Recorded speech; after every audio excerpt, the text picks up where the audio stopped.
So, Keyla, thank you so much for coming over on a Sunday. No problem. You've only been in Kelowna for just about 2 years. Yep. Just over 2 years. Yeah. Tell us the story of how you came to Kelowna. Yes. So it's kind of magical. And it was completely life-changing. So I really like telling the story. I was the director of a competitive athletic school in Vancouver. And I was in and under a lot of stress. I wasn't I loved my job and I loved the children, but I wasn't in a soul-centered place in my life. And so my husband and I my fiance at the time, decided to go to Sparkling Hills with a couple of friends just to, have a really nice couple of days off. And as we were traveling back from Vernon, going to Penticton to visit one of his friends, he said, I found this house. And I just want to go look at it. And me in the state that I was just coming back from Sparkling Hills did not want to take a half of a day to go and look at a property I knew we were never going to purchase into a city we were never going to live in.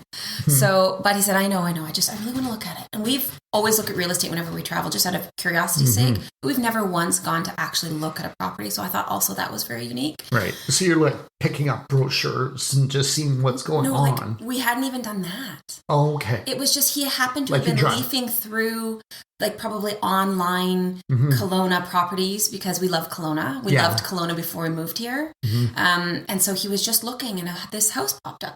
And so he decided to book in to take a look at it with zero intention or communication at all about ever moving or changing locations.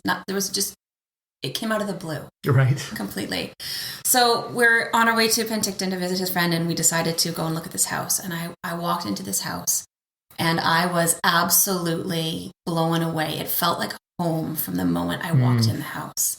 And I remember even after, it's a large house, and I'd gone downstairs and I was just sort of walking around, just taking it all in. And I was really emotional. I was really emotional, and I didn't understand what was going on because, I've lived in other locations, but I've never felt so at home. And I was adopted, but I was born in Kelowna and then left Kelowna very soon after. So I don't know if it was like a full circle feeling or what. At the time, I didn't put the two together.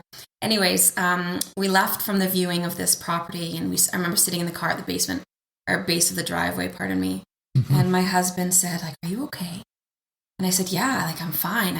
This was really unexpected. I love this house. And he's like, oh, do you want to move to Kelowna? And I was like, yeah. Wow. And so he said, really? I said, really? This feels like home. And so the following week, we came back up to see the property and just to see if my reaction was the same. Because he loved the property, and because we have fruit trees, and there's, I think, 18 fruit trees on the property. So you're still in the same place. Oh, today. Yeah. Oh, gosh, yes. And so he loved the property and I loved the house. And so we both wanted to make sure it was really in alignment. We went back, same effect, fell in love with it again. I was like, this is amazing. This house is incredible. And so we put an offer in it, and offer was accepted, and they had to figure out how to sell our house. The only reason we could move to Kelowna, I had to give up my career. It was time. And the house was already established as a bed and breakfast. So it allowed me to have a job upon moving to Kelowna without having to stress. It was already set up. It was really quite a blessing. And, the interesting thing, this one little part, when we went to sign the final papers after we had purchased the house, we asked to see the floor plans. And I'm very spiritual person, and I see a lot of synchronicities, and I usually assign meaning to them if they're relevant. I like signs from the universe. And they pulled out the floor plans, and there was a number on the floor plan, probably a lot number, I know, on every single copy of the floor plan. And I asked the owners who were there, I said, what is this number? Because it was not the address. I said, is this a lot number? Is this a government number? What is this? She's like, I really don't know. It's a number that's on the floor plans. And I looked at my husband and I said, do you see this number? He said, yeah. I said, is that not a sign to you? And he goes, why? I was like, babe, that's our address in Port Moody where we were living. And the same address number was on all of the floor plans of the new house we had just bought. Yeah, it was really, I just felt like the universe was like, this is your house. Welcome home. Did you ever figure out what the number represented? I mean, we could have easily. It doesn't really matter. It just, I sort of left it there because it was really just a beautiful, a beautiful knowing. Wonderful. So it was really nice. So that's a wonderful story. That's our intro to the beautiful city of Kelowna. Yes. Yeah. So you said you were working with children in Vancouver. Are you doing the same thing now? No, I'm not. Something totally different. I completely recreated my life. And I had done this a little bit when I was still living in Vancouver. Even before I was working with children, as I said, I was directing a competitive athletic school. And before I decided to do that, I was actually doing a lot of public speaking and teaching on meditation, because I had a lot of experience through meditation changing my life. And so I had started sort of a training program in a school for meditation. And I got the opportunity to do the athletic position, and I took it. And it which is great, everything in divine timing, but it was an interesting choice that taught me a lot about growth in myself. And so I find myself now here back in Kelowna doing more along the same line of that work. I do teach and study meditation. I'm actually heading off to a 10-day Vipassana silent meditation in a couple of days. So that's 10 days of total silence. Is that right? It's not only 10 days of total silence. It's 10 days of total silence, and there's also no eye contact. There are no crutches, no vices. So you can't bring a journal. You can't bring mala beads or stones or incense or anything that maybe people would have in their ritual, their sort of daily sacred rituals. You're not to bring those. It's very traditional styled. And you get up at 4 a.m. and you start meditating at 4:30, and you meditate throughout the day for 8.5 hours, and then bed is at 9:30. Wow. You've done this before? I've not done the Vipassana. No, I'm a devoted meditator, but I've never had this particular experience. And part of my meditation when I first started learning was Buddhist meditation. I studied with a very small group of Buddhist monks in Vancouver, and that sort of was my introduction. But this is very different. Vipassana is a particular style. I see. And that was more of just a communal group meditating. And what is the rationale for no eye contact? So, that's curious. Yeah, it's a really good question. The concept is to go completely inward. I see. So there's no gesturing, there's no signing, communicating. You are completely, for the 10 days, immersed inward to reflect. And so anything that brings your attention or your awareness out is not frowned upon, but sort of discouraged. And you're really supposed to experience a full integration with self as best as you can. Interesting. Do people in general find this challenging? I mean, I have a lot of experience in meditation. I meditate anywhere from 1 to 3 hours per day, and I'm pretty nervous. Every day. Yeah. And this is a totally different thing. So I'm nervous. Yes, I think it is very, very challenging, but it is a style of meditation that is practiced the same way around the world, internationally. So, and it's very old. It's an ancient, Buddhist style. So I think that it's been proven to be very enlightening and a beautiful experience, but also really challenging. Because you just no crutches. Right. None. Yeah. But also really cool. Yeah, it sounds really, I'm really excited interesting to embrace the experience for sure. I'm sure you've researched it and read about the experiences of others. So not too much, actually. Not too much. I even had someone who had attended multiple Vipassanas who said to me, "Hey, I see that you're going on a Vipassana meditation. Would you like me to share some tricks or tools that helped me?" And I said, "That is such a lovely offer. However, I really do want to go into this with sort of an unbiased experience." So I didn't do too much. I knew that it was a particular style and it was consistent throughout the world, but I really didn't know much more than that until I got my schedule. I knew the schedule was really intense. But when I got my schedule and I looked at the details of it, I was... Wow. Is it this exact same for the full 10 days, the schedule? Is. Yeah. It's exactly the same. So up at 4. Up at 4, starting on your cushion at 4:30. And then you also, the other interesting aspect as well is you fast from 12 noon on. So you're only eating between 7 and 12, 2 meals, breakfast and lunch. And so the fasting period, there's a tea break, I think around 5 o'clock p.m. And I think you can have maybe there's fruit, but other than that, it's really is a fasting experience also for your physical body to experience that aspect. I know with fasting, the person goes through a lot of emotions sometimes, especially if it's new. There can even be a bit of a fear response because we're so used to eating on a regular basis and people can be nervous. Like, I'm supposed to eat, we were taught since we were little kids, you got to eat, right? Have you fasted before? And can you tell us a little bit about the advantages? So for me, I think a lot of people fast for health reasons. Mm-hmm. It's supposed to be quite healthy to take breaks and give your digestion a break. Mm-hmm. But for me, I've only done it once, and it was for only a few days. I'm in an immersion training for shamanism right now, just shamanic practice. And after I did my first initiation weekend doing this training, I was guided or inspired to do some fasting.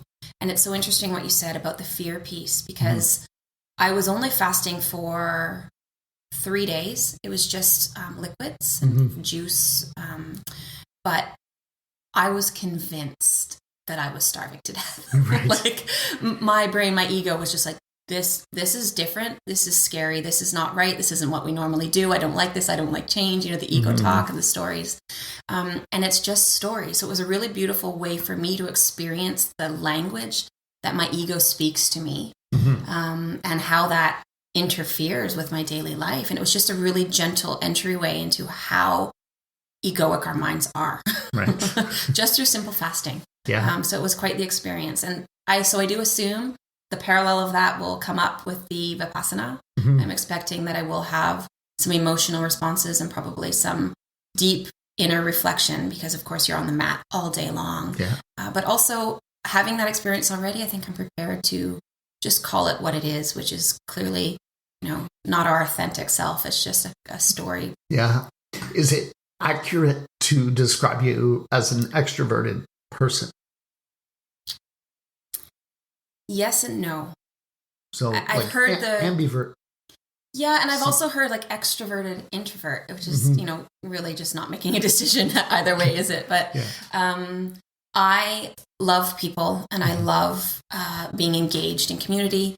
However, at the same time, I need a lot of quiet personal time where I can reflect inwards and I can be away from sort of the chaos of every day. Right. So it's a really interesting question, because I do believe I have aspects of both. As an athlete in my prior life, and a performance athlete, you had to be an extrovert. You had to be. That was part of the sport. So, that may have been trained into me. And as I get older, there's still some parts of those that are in play for sure. But I definitely, as I get older, I need more quiet and more introspective time. Based on your extensive experience with meditation, do you have any expectations about this? That is such a great question, because I was thinking of that on my drive here, actually. And I was thinking, because I'm a little bit nervous to go, and I know it'll be demanding, but I'm at the same time really excited. And it was exactly the words that I said, is my choice in approaching this 10 days is there are no expectations. I'm just going to remove those completely off the table, just to see and make sure that I can embrace fully the experience without saying, I thought by day 3 I would have felt this, or it's day 7 and I thought maybe this would be a really difficult aspect of the 10 days, and all of a sudden it's not. So I'm just removing any expectation. Yeah. Right. And it's hard to do that. Excellent. Well, it's exciting. It is. I mean, I'm excited for you. Thank you. I'm curious to hear how it turns out. For sure. I'll maybe make it one of my stories. Great. So let's go back in time. Tell us how you got introduced to meditation for the first time. So meditation, I didn't meditate as a teenager or a young adult, but I'd had some trauma in my life, and I was, with all of the therapies and this inner work and the self-work that I was doing, I wasn't where I knew I should be, emotionally, spiritually. And so I decided to try and find a way out of that sort of darkness. And I'd had a really sort of spiritual experience that was really life-changing, and had a lot to do, that I associated with a lot to do with prayer. And I wasn't a huge fan of traditional religion. So I decided to try to meditate. And so I started with this Friends of the Western Buddhist Order, which is a really small organization in Vancouver. And I started meditating with monks. And was very dedicated to the practice. I always say I'm a recovering type A. You're right. That aspect is always a part of myself. But as an athlete, everything's very rigorous and very disciplined. And so I bring a lot of that into my work, even though I'm trying to extrapolate my ego from it. So I do think that was the first experience with meditation. And then my dedication to it just started to unfold. I did guided meditations. I did my own silent meditations, some things that were just tangible enough for my mind to hold on to, because I think that concept of meditation can terrify some people. People think it's all or nothing. Right. If you're going to meditate, then you have to sit there and you have to be in silence for an hour. And it's like, it's too much. It's too overwhelming for people. So, I made it my own, and it evolved as I practiced. Right. And I was open to that experience. And now I am just not the same person if I don't take to my mat every single day. I've heard some people say they've tried it and they felt like nothing happened. Yeah. And so they quit. For sure. And we're a culture of, like, fast, instant gratification. But tell us a bit about the process. So someone who's new to meditation, did you experience that the first few times you did it? Were you questioning it, or did you love it immediately? Oh, no. It was very difficult. And the guided meditations were easier. Yeah. But also, if you're collectively, and this is why I'm such a big fan of people meditating together, you have support and you have sacred space if you create that. And that's one of the things that I do on Sunday nights. We actually have one this evening, and that's a sacred women's circle and meditation. It's candlelight meditation. And so when people feel supported and they know others are going through similar things, and it's a lot easier to take to your mat, even if the experience isn't overly positive. But when I first started, you just can't shut your mind up.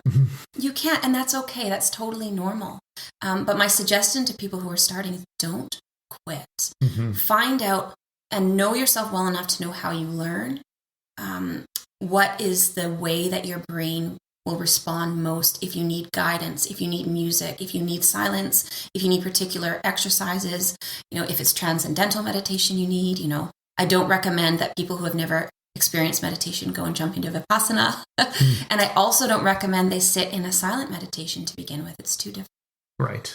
So tell us some of the different kinds. You referenced Vipassana, transcendental. Transcendental, yeah. Transcendental. What are some of the key differences? So Vipassana, it's in the Buddhist faith, though. So the understanding basically is that these monks are teaching you this style of meditation, and nobody is paid. It's all done by gratuity. And so when I leave the meditation, I also give a donation, which then supports the next person, et cetera, et cetera. Something like transcendental meditation, which was all the rage and is still very, very, people love it, but it's monetized.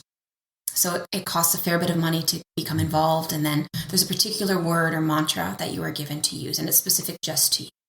So that's a completely different experience. And mantra work can be really valuable for people who need something, not only for their mind to sort of click into, but also sound is very healing. So for some people, mantra work is like ideal. And so transcendental can appeal to that if people need something to engage their minds. There is just regular silent meditation. There's hundreds and hundreds of exercises you can do just to quiet the egoic mind. And those can be done at the beginning of a silent meditation to help you lower in to the experience. And then the rest can be silent. There's really infinite opportunities for people to create a meditative practice in their own way. Right. And that's completely individual. And I think it's just about the intention. It's reaching out and knowing what you need. Do you need community? Do you need clear plans and instructions so that you can follow it on your own? Do you not want community, and do you just need like one other person?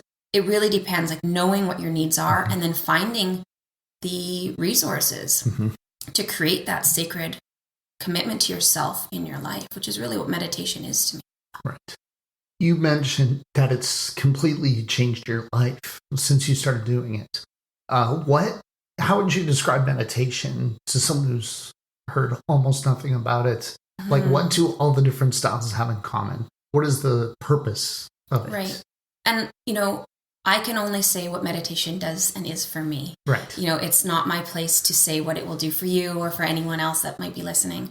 But for my own personal experiences, meditation has been a portal into knowing my inner self in a very deep way. So you go through many phases through meditation.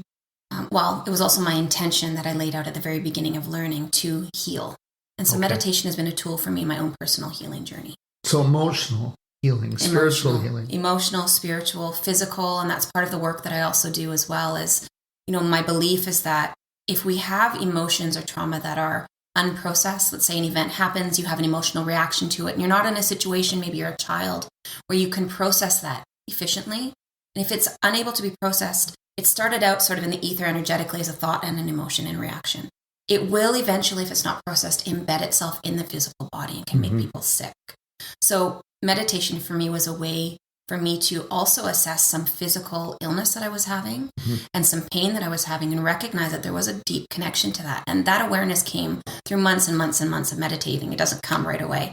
But, there's a healing process that was engaged when I began to meditate. And there's a plethora of results that came about from it. Nice. I've heard it also helps with the brain, the ability to concentrate and to focus. It does. And to not be so completely distracted all the time. Is that true for you? Absolutely. And we live in such a distracted society. So, my opinion is meditation can be anything. My personal experience is it's like a muscle. If you go to the gym and you want a fit body, you're going to be working your muscles continually. And if you take a really long break, then the muscle memory will come back, but it takes a while and you go back to your old patterns. So it's consistency and intention for meditation. And as you meditate more and more, then you are rewiring your brain in the silence to allow a different experience of being on this planet and being human. It allows you to experience things through a different lens. Right. So that's how it's been for me. It's different for everybody. Yeah. But I also think that there's a confusion a little bit between meditation and mindfulness. What is the difference? So, and again, this could be perhaps different if you spoke to someone else, but my opinion is mindfulness is a gentle awareness of like all that is. It's not judging the thoughts that come in. It's recognizing the chatter and the perhaps unhealthy thoughts that come in and not allowing them to be judged, allowing them to come in, recognizing them, and then just to let them pass. Catching yourself with awareness to even be mindful enough that they're there, that alone can be transformational for people. And that's the first step of disengaging the ego. So that happens with meditation, with mindfulness. Meditation to me, though, is more a direct intention.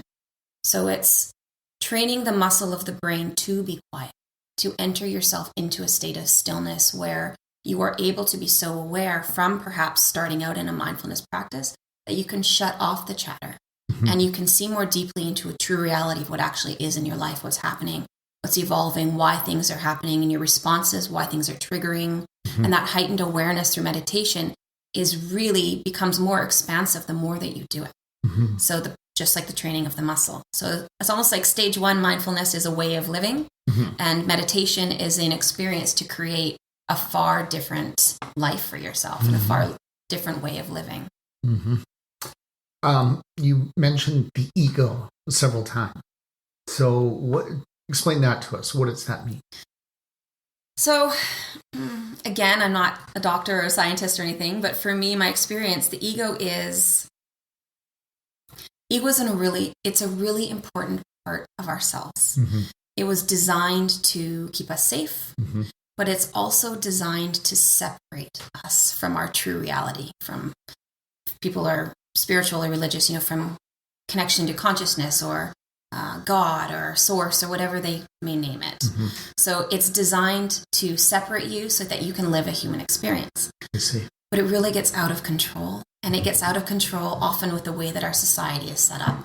Constant distraction, expectation that you are working really hard, and the harder you work, the more successful you're going to be. There's all these constructs. Right. So that's kind of, for me, the ego is not always your friend. However, it can be a tool to be used in your favor if you can become aware enough of it and the chatter and the sort of speak in the ear that it creates. Right. So would you say, like, if someone in business has a setback and they take it really personally, maybe even become enraged, that's the ego. Whereas if you have a good meditative practice, you could kind of look at it objectively and separate it from yourself. This is an experience, this happened, but I'm not going to fly off the handle. And I totally agree with you. It allows you to be a little bit more aware and and non-emotional if you choose to develop it that way. It really depends on how you view it. My opinion also is that there's a lot of talk about ego these days, and it's just like this big bad enemy. And yes, it can get out of control and it can have really negative effects in your life. However, there's an aspect to the ego that is on the other side, which is, when you said, let's say someone becomes enraged. Well, that is a human emotion that deserves to be experienced. And so there's an aspect to this shadow self, or the shadow part of us that society doesn't really condone. And so that's another aspect, I think, too, of the ego, is recognizing, okay, the ego and the shadow are kind of related. And just as our light aspects of self, our positive thinking, those can also be crutches and band-aids in your experience of life. So honoring both parts of ourselves are really important, I think, as well. And the ego can help us do that if we can become aware. So you mentioned it was a bit of a struggle at the start. Now it's something you love. You do it pretty much daily, 1 to 3 hours a day, you said. For sure, minimum an hour a day. It's how I start my day. And it's something that becomes, I believe, more pleasurable, more useful, and less of a struggle like it was at the very beginning. You mentioned in your talk last week that sometimes there's even some pretty astonishing mental effects. Like you started to see things visually. Tell us the story about the ladybugs. The ladybugs, yes. So the ladybugs, it's a story about my father. So my father had passed away. It was the day of his wake. And I just returned home from the party, the celebration of life. And I sat down on my couch. I was living in Port Moody at the time. And I sat down on my couch and I was really sad. It was the first time I had been alone all day. And I really had an established practice at this time. I was meditating a lot. It was probably about 18 months into it at this point. And I had the very distinct sensation of my father sitting down beside me and just comforting me. And that alone is, kind of strange. It's a really beautiful experience, but doesn't happen to everyone. And some people are not attuned to receiving those experiences. So I was really grateful for that. And as I had experienced that, I got up and I turned around and I was just admiring the view. And I realized in the corner of my apartment building, there were maybe between 100 and 150 ladybugs. And the connection to my father is that my entire life, he had called me Bug.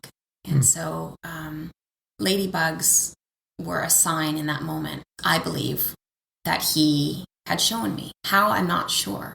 But after seeing all of these ladybugs, I was so shocked. I didn't know what to do. They were on the inside of the apartment.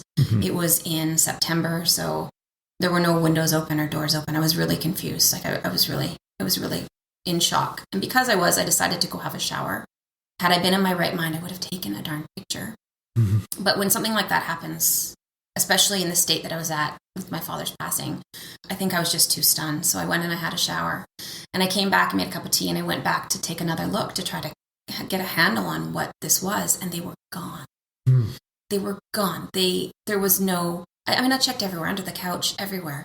And the windows hadn't been opened. I still to this day have no idea what that was or what the experience was. But from that point on, anytime I had a question or needed a sign or confirmation of something, I would have a ladybug. Whether it was first thing in the mirror, in my bathroom mirror in the morning, there would be one, or waking up, kitchen window, there would be one. So they would appear. They would appear everywhere. And so I would have a question, or, I remember one time I was buying an apartment and I didn't know what to do. And I loved the apartment, but I wasn't sure. And sure enough, the last day I went to look at it, on the counter in the kitchen was sitting there, just a ladybug.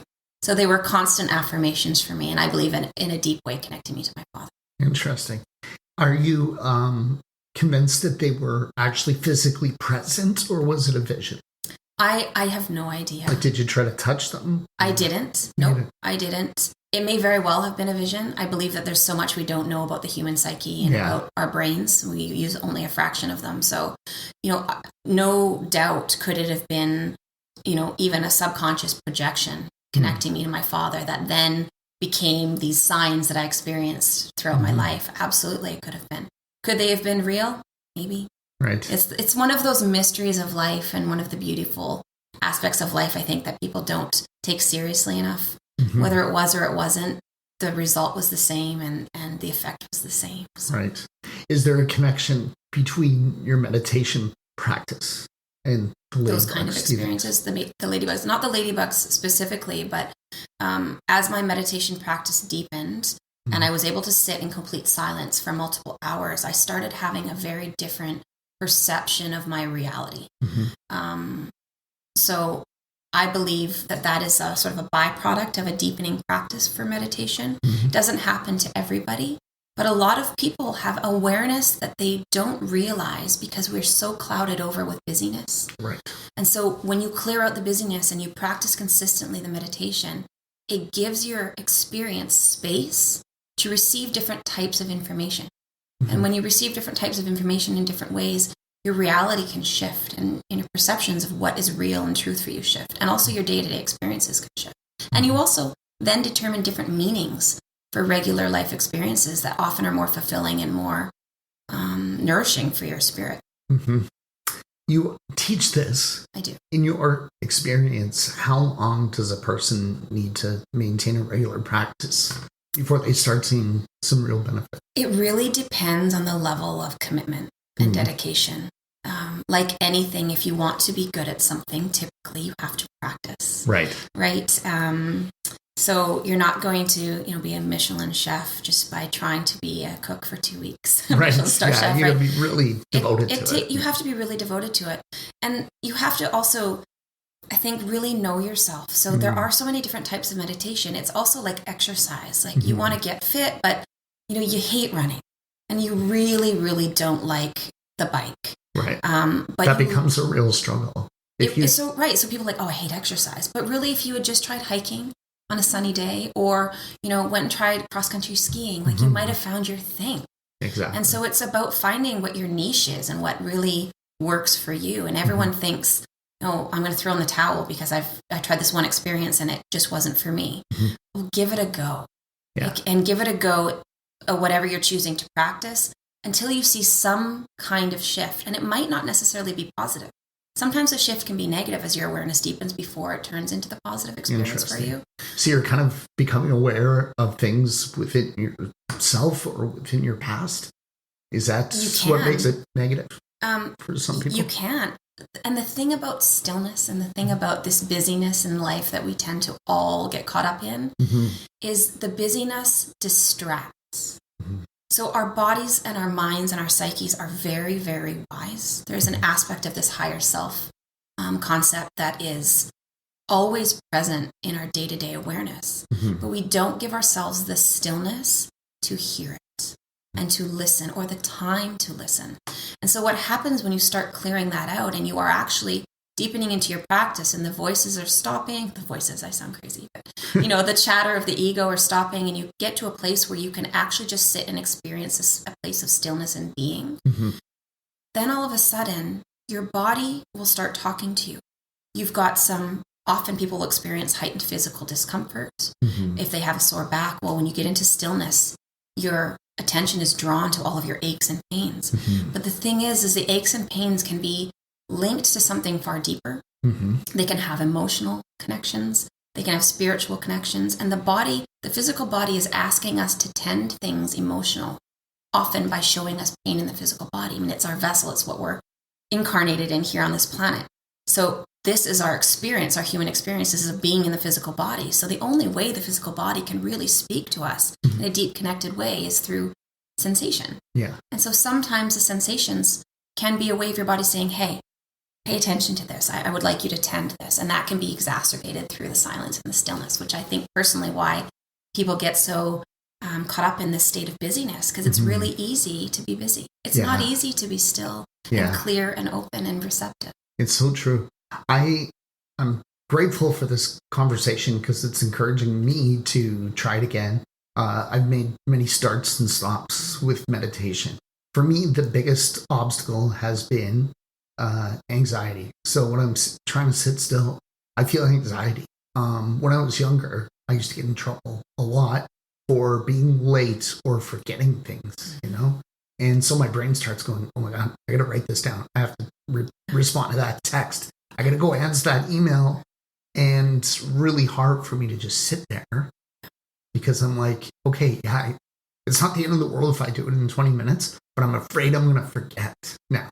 And that's the kind of mental, game my head is playing on me. Is there a light at the end of the tunnel? You eventually get past that. Yeah, absolutely. And this is completely common, and I've certainly experienced it. I mean, part of what we were talking about before is like why I started meditating. And one of the main reasons is because I was having severe anxiety. Right. Such severe anxiety that I was actually having nocturnal panic attacks where I would wake up with very horrible sensations. And at one point would have a panic attack and I was vomiting and had a seizure. Oh. My body was saying, what's going on in your life is you're not on path. You're not on path. There was no diagnosable reason as to why I was having these experiences. Yeah, I was really stressed out. Yes, I had some trauma. And I was in a work experience, in a work life that was not on purpose, if that makes sense. So that's one of the reasons why I decided also to start to meditate. So I totally understand what you're going through. And it's really, really difficult to sit in this discomfort and to sit in the anxiety. But the stories that we tell ourselves, that you have to do this and you have to do that, they come in because that's your ego trying to say, I think that you might be doing something that's going to change you. And I really would prefer if you stayed in the safe space. It's comfortable for me. We like it. You're doing fine. Let's not do anything that's going to sort of rock the boat and shake up things. And so it's a mechanism to keep you where you are. But I always encourage clients, if you're feeling that resistance, and clients will come in and they'll say, these treatments are really amazing. This meditation plan is really amazing, but today I was really wondering if it's actually working. And I'm like, perfect. Your ego is questioning because your body is shifting, because you're in a state of vulnerability also with yourself. And it really has to be a very self-accepting and a self-loving state to sit in those experiences and actually experience the anxiety and the stories that you've been programmed to believe about yourself, which aren't true. So when those come up, of course, that brings anxiety, but that's part of the process of understanding and unwinding all of your history. Interesting. So it's not really fighting with your ego or telling the voice in your head, like, shut up, we're doing this. It's more acknowledging and sitting through. Yeah, and it's understanding that all of those experiences are just human. And there's nothing wrong with you. And there's no wrong thing that you've done or said or experienced. It's just neutral experience. And so when we go from a place of that, then we can lean into some of the experiences and the programs that we've been sort of taught, family, society, and you can start to unwind them by recognizing them as being a potential lesson and a gift for you to understand yourself more deeply. But most people don't want to. They feel that if they're in some sort of discomfort, that there's something wrong. Yeah. It's our natural state, right? It's, fear. Right. This doesn't feel good. We want to constantly feel good. And this comes back to this whole recognition of this shadow aspect of ourselves. Everyone wants a fix that's positive, positive thinking, this and that. But that only gets you so far, because you will eventually get to a space where you are in a more positive state, but you've just changed your focus from what really is to a bit of a band-aid. And there's nothing wrong with positivity. It's an important aspect of being sort of an enlightened person in the sense of just getting to know yourself. But excess positivity can also be really detrimental, because it's not allowing you to look into the shadow self and the aspects of self that are difficult and society frowns upon, and all the things that we hide about ourselves, mental health, all these things that are like, hush hush, we don't want to talk about them. Well, why not? Right. Why not? We are human beings and we all have these issues. Like, let's bring it to the forefront and understand that this is just a part of experience life as a human. And if people can support one another in allowing ourselves to really admit what our weaknesses are, perceived weaknesses, what the things are that have damaged us, and acknowledge the pain that we've been through from those experiences, that's the first step of the shadow work. But this constant positive society that we're embracing, it turns you away from the real work. Yeah. I'm wondering if it's comparable to running. So as a teenager, I started to run, hated it, but I became there was a point, I don't remember exactly when, where I actually loved it, where I started to look forward to it, where the agony of it was kind of behind me. It wasn't that I never felt uncomfortable or tired or sore, but it was like I was really looking forward to it. The positive aspect was greater than any perceived negative aspect. Do you remember when that happened for you with meditation, where you're like, I just love this, I can't wait to do it again? Yes, I remember crystal clear the moment that it happened. So I had been meditating for about 3 months, and it was not fun. Like, it was not fun. And what kept you going? Like, what made you? I just don't quit. I see. Well, that's good. I'm not a quitter. I don't like the word quitting. It's a really negative connotation, but I really like to see things through. And I figure this is an ancient practice. Meditation is an ancient practice. And everyone that I had spoken to who had positive benefits had life transforming benefits. So I thought, I'm not gonna give up, because there's got to be something. I mean, this is worldwide phenomenon that was starting to come up. So I was like, I'm doing it. This is happening. So I had been about 3 months in, and I remember starting the process, and this process still happens. I have all of this experience now meditating, but I still have days where I'll sit for an hour and I'm a disaster. I can't quiet my mind. I'm thinking about what I'm eating for breakfast. I really want to stop meditating and finish my coffee. Like, it's just a mess. And this is just part of the process, because there's good days and there's bad days. It's kind of like life. There's good days and there's bad days, but you just keep going. So this particular day had started like that, very, very chaotic mind, lots of conversation, lots of talk and frustration, and sort of negative self-talk about how I really this wasn't working. Like, I clearly wasn't very good at this. This was early on, maybe meditation wasn't for me. And I thought, you know what? Maybe not, but we're just going to sit through this hour, because I'm 15 minutes in and I'm waiting for the buzzer to go off. And so I just tried to quiet that voice, and I just sat. And within about 10 more minutes, it was my first experience of settling into absolute stillness. And it felt like what it would feel like if you can imagine sitting in the bottom of like a well, where it wasn't necessarily dark and it wasn't necessarily light. It was neutral, but there was nothing. There was no positive state. There was no negative state, but I was completely at ease in that moment, with the awareness of both everything around me, but also nothing at all. Like, there was no distractions, and it was the most peaceful experience I have ever had in my entire life. If you could imagine, and it wasn't a bliss state, it was an emptiness, nothingness state, which might not sound overly appealing, but if you could imagine the peace that comes from absolutely no stress at all. Especially for an anxious person. Right. Yeah. And it did feel like I just also had settled completely into my body. I think that often when we're distracted and stressed, we're not in our body. We're out. And people tend to sort of go up and out to be distracted. And this, I had just kind of like taken up full residency in my body, and I just felt completely at peace. It was the most magical experience. And I stayed in that space for at least about 35 minutes. And then I came out of it and I thought, this is what they're talking. This is the moment that they are trying to get across to people about meditation and where it can take you. And from that still point, that is where I believe like universal truth is. All knowledge, all answers about yourself, about others, collective consciousness. In that nothingness, there is everything. And I had tapped into it very briefly. So from that point on, I was hooked. I was absolutely hooked. Now, the experience daily was often I wouldn't get back there. If I was really stressed, often the meditation was a disaster. But I had seen it and I had experienced it. And that alone was worth its weight in gold. And so I just never gave it up again. It was never questioned. And it's become a tool ever since to allow me to try to get into that space of deep stillness and deep inner knowing. Fantastic. Keyla, if someone wanted to learn more about you, where's a good place to go to find out? So my website is www.sereenspirit.com, and Sereen is also my middle name, so the spelling is Sereen.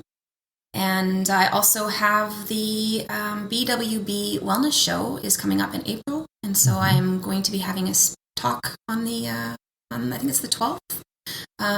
So that's another opportunity. People want to come by and say hi. And we also have a Facebook page as well if you want to check out. And it is a women's circle, but Sunday nights, if there are women who are interested in meditating, you're welcome to come and just try that out with like-minded souls. And I teach meditation as well, so anyone can reach out and just have a complimentary session as well. I always offer anyone who's interested in meditation and just to talk about how meditation could work for them and in what way. Wonderful. We'll put links to everything in the show notes so it'll be easy for people. Great. Just tap on it. Sometimes people are driving or on a treadmill and they don't want to write stuff down, so we make the links clickable. Thank you. So who would you like to nominate? Who would you find interesting to listen to in the future on this show? Oh my gosh, so many people. I've met so many amazing people in Kelowna. Such a spread of like deep, conscious people here. There's two specifically that are coming up for me. One is Chris Rostecki. Okay. She's a beautiful soul here in Kelowna. And the other is Bonita Summers. Bonita has been on the show. Been on? Okay. But we'll certainly mention that. Yeah. That you nominated her.